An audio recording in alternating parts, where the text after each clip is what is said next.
BJP हटेगी। मेरा मानना है कि आने वाले समय में परिवर्तन होगा, बीजेपी हटेगी।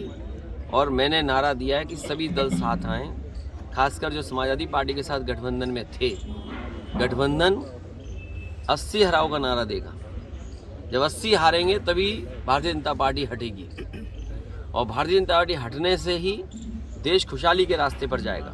इनके पास नारे तो नए नए हैं, अब कह रहे हैं कि डेवलप्ड कंट्री का सपना देख रहे हैं। जिनके वचन में कोई दम, मतलब कहने और कथनी में फिर अलग अलग हो, क्या कहा और क्या किया, इसका जनता को आकलन करना पड़ेगा। और अभी लोकसभा में जो नौजवान कूदे हैं, ये सही बात है कि सुरक्षा, और वहाँ पर सुरक्षा जो प्रधानमंत्री जी का ड्रीम प्रोजेक्ट था, अगर ड्रीम प्रोजेक्ट में जो लगभग 25,000 करोड़ का बना है, वहाँ की सुरक्षा ऐसी है, तो मुझे लगता है कहीं ना कहीं साजिश भी है और षड्यंत्र भी है। क्योंकि कहीं इसी बहाने सरकार की कोई तैयारी तो नहीं है, कहीं इंटरनल सिक्योरिटी और सुरक्षा के बहाने लोगों को डराने की तैयारी तो नहीं है। एक तो सवाल वो खड़ा होता है, और दूसरा सवाल खड़ा होता है, कई प्रतिष्ठित अखबारों ने कहा कि नौजवान बहुत त्रस्त थे। नौजवानों के परिवार से जब जर्नलिस्टों ने बात की तो परिवार के सदस्यों ने बताया कि नौजवान दुखी थे, उन्हें रोजगार और नौकरी नहीं मिल पा रही थी। इसी वजह से गूंगी बहरी सरकार को जगाने के लिए वो नौजवान लोकसभा में कूद गए। भैया, एमपी में यादव मुख्यमंत्री बनाया है भाजपा ने, इसको यूपी से जोड़कर देखा जा रहा है, क्या मानते हैं, क्या असर डालेगा 24 के चुनाव में? ये केवल 24 तक हैं, और 24 के बाद क्या होगा वो आप जानते हो क्या होगा।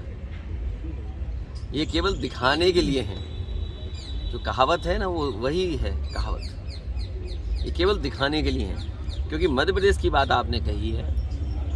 मध्य प्रदेश में ये कहा गया, और अखबारों में आज भी निकल रहा है, सोशल मीडिया पे आज भी चल रहा है, कि जो लाडली योजना थी उसकी वजह से सरकार बनी। देश के प्रधानमंत्री जी ने भी ये कहा कि महिलाओं का वोट ज़्यादा मिला। अब आप खुद कल्पना करिए कि लोकतंत्र में जिस नेता की वजह से सरकार बनी हो, वही मामा दुखी हो, मामा को दुखी करना ये अच्छी बात नहीं है।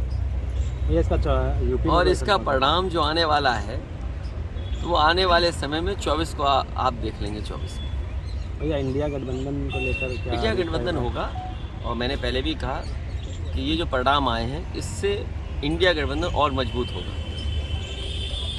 और ईवीएम को लेकर आपने भी जनसंग्रह की बात करी थी, विपक्ष का ये कहना है कि जब वो जीतते हैं तो ईवीएम को ठीक नहीं फोड़ते हैं। देखिए, आप कुछ जानते नहीं हैं, आप पत्रकारिता है तो ठीक से करें पत्रकारिता, और किसी की बात को ये ना कहें।